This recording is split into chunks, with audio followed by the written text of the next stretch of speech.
Bom, meus amigos, depois de muitos pedidos, eu vou fazer a análise do crânio do novo Papa. Tem sido muito solicitado ali no Instagram, também aqui no YouTube. Bom que eu falo um pouco mais sobre o topo de cabeça elevado, muito presente entre líderes, pessoas tanto na religião, quanto na comunicação, na arte, cultura, quanto na filosofia. São pessoas que lidam um pouco mais com o ser humano diretamente, né? Então, vamos dividir a sociedade aqui em três camadas para a gente conseguir compreender onde os papas se encaixam. Onde essa característica de topo de cabeça mais elevado costuma se apresentar, ser mais frequente, né? Então vamos lá, a sociedade sempre teve três problemas, seja uma sociedade primitiva ou moderna: trazer energia, cuidar das estruturas e fazer gestão humana. Puxar energia, a gente já faz isso da natureza, a gente puxa luz solar, a gente puxa água, madeira, pedra, comida, né? A gente sempre está puxando energia da natureza. Nós também precisamos construir estruturas, porque independente de sermos muito inteligentes, muito capazes mentalmente, fisicamente nós não somos os mais habilidosos. Então precisamos construir casas, ruas, logística, armas, ferramentas, tecnologias, coisas, tá vendo? Então a sociedade sempre vai precisar lidar com estruturas, mas ela também precisa cuidar de um problema muito sério, que é o ser humano vivendo em grupo, né? Quando o ser humano convive em grupo, existem problemas que não existem na natureza geralmente. Dilemas, né? Tanto filosóficos, culturais, espirituais. Diferente dos animais da natureza, nós somos divididos em três camadas. Nós somos seres espirituais por trás de um cérebro que controla um corpo, né? Então você, seu código-fonte, é um indivíduo, é uma criptografia. Uma vez criado, nunca deixará de existir. Isso é sua essência, né? O seu cérebro é um computador, uma inteligência artificial a seu serviço. Ele sintetiza tudo o que você vai fazer. Se você quer mexer sua mão, você não precisa cuidar da logística entre a sua mente, né, os impulsos elétricos trocados ali entre o mecanismo e seu cérebro. Você não gerencia nada disso. Você não gerencia as batidas do seu coração, crescer das unhas, piscar dos olhos. Você só assume controle disso em alguns momentos, algumas coisas, né? Mas não necessariamente você está controlando isso de forma consciente, né? Então o nosso cérebro é o intermediário entre o nosso corpo. O nosso corpo nos permite tocar e sentir o mundo, né? Então a nossa essência, nosso código-fonte é espiritual. O nosso cérebro é um servo, um escravo, um mordomo. Nosso corpo é um veículo, né? E o ser humano, independente de onde você encaixar ele, sempre vai apresentar capacidade física. Ele vai fazer coisas manuais, materiais, braçais, vai lidar com a natureza, o corpo, usar os cinco sentidos, né? Puxar recurso.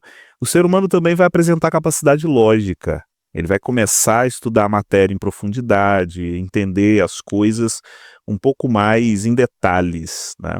Mas o ser humano também, independente de onde você colocar ele em grupo, ele vai apresentar essa característica aqui: capacidade criativa, filosófica e espiritual, né? Por isso as religiões existem, por isso que os papas existem, né? Por isso que católico, evangélico, umbanda, qualquer, né, qualquer religião, ela sempre vai existir, sempre vai ser muito necessária, porque independente de sermos capazes fisicamente para se adaptar, também mentalmente nós somos muito capazes de processar a realidade.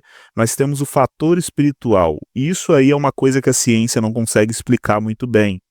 A ciência é excelente para entender o corpo. Ela é de ponta, ela é técnica.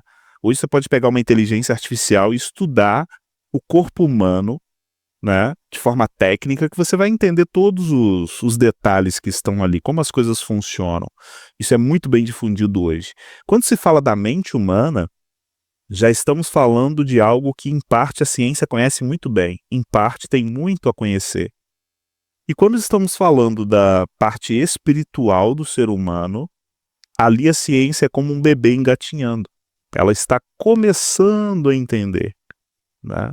Então ainda existe um longo caminho a ser trilhado.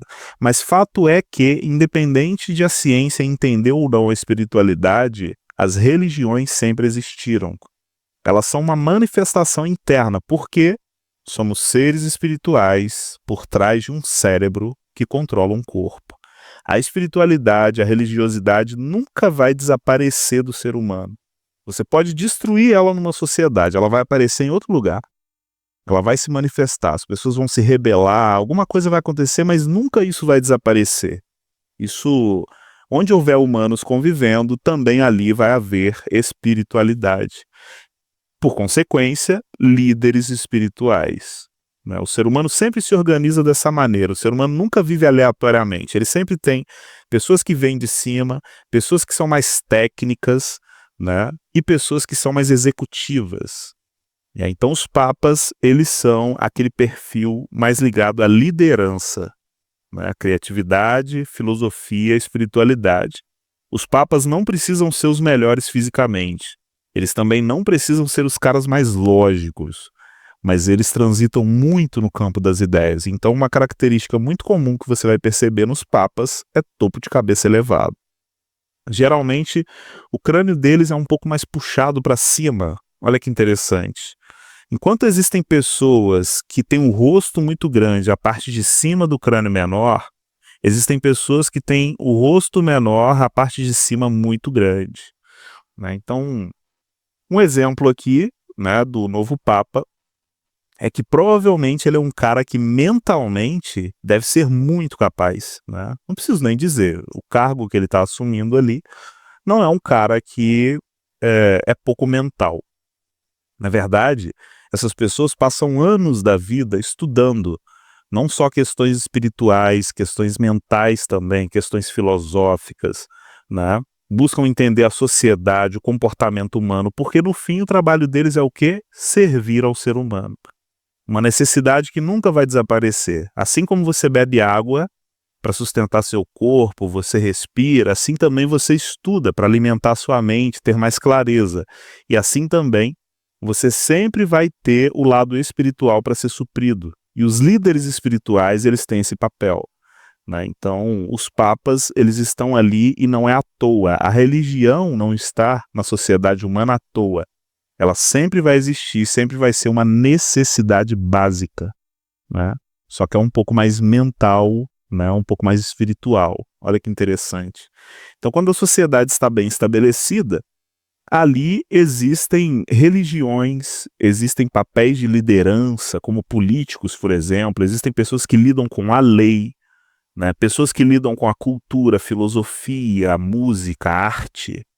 Né? São pessoas que entregam um produto dentro da mente humana. Dentro da sociedade, elas trabalham diretamente com a mente humana. Né? Então, se você colocar um papa no meio da natureza, dificilmente ele vai ter capacidade para sobreviver fisicamente. Mentalmente também, ele não é muito alinhado para a sobrevivência física, esse ambiente hostil, rústico, duro. Né? Ele é um pouco mais espiritual. Então, pessoas espirituais, pessoas que estão em papel de liderança, né, visão de cima, elas geralmente precisam de muita estrutura para fazerem o que fazem. Né? Então, cada ser humano ele está lidando com as camadas da sociedade baseado em suas capacidades e inclinações naturais. Não é à toa que os papas estão onde estão, tá? Essas pessoas, no mínimo, elas são muito capazes para o que estão fazendo. Em parte, herdaram uma boa genética mental. Em parte também, trabalharam, né? Ambiente. Uma coisa é a sua genética, outra coisa é o ambiente que você se desenvolve. Então, eu duvido que esse cara aqui não passou a vida inteira estudando. Né? Ele deve ter uma frequência mental muito alta, muito aguçada. O crânio dele na parte de cima é bem volumoso. Né? O neurocrânio, vamos pegar aqui, ó. Neurocrânio, a parte de cima, viserocrânio, a parte de baixo. Olha só como a parte de baixo dele é mais reduzida. Ó, boca, o queixo, quando vai chegando no nariz, orelhas e os olhos, ele já começa a ter uns traços mais aguçados. Né? Então eu vou explicar isso até melhor sobre os sentidos mais mentais logo à frente. Mas repare, ele é mais cabeçudo na parte de cima, né, do que na parte de baixo. Ou seja, É um cara pouco instintivo, pouco sensorial, é um cara mais mental, em parte lógico, em parte criativo, filosófico, espiritual.